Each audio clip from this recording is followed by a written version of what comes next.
त्याच्यावर आता जसं आपले अँटीबायोटिक्स आले त्यावेळेस पूर्वी अँटीबायोटिक्स पण नव्हते आणि घरामधली स्वच्छता राहिली पाहिजे, परिसराची स्वच्छता राहिली पाहिजे.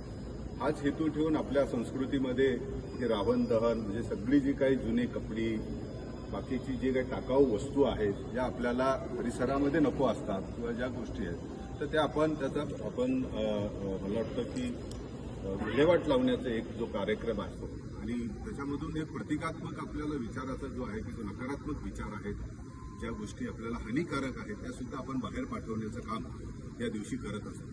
आणि मला वाटतं की आजच्या तारखेला आपण जर याच्यापेक्षा चांगली आजची परिस्थिती जर बघितली आपल्याला जर बघितलं तर महाराष्ट्रभर प्रचंड पाऊस आहे.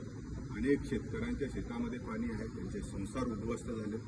आपण अनेक शहरामध्ये आपल्याकडे जरी इथे नाही पण मुंबईमध्ये सुद्धा पाणी तुंबून मुंबई बंद होऊन जाते. अनेक ठिकाणी जर दिल्लीमध्ये तीच परिस्थिती होती, आपण पंजाबमध्ये गुडगावमध्ये जर बघितलं असेल तर पूर्ण हे झालं.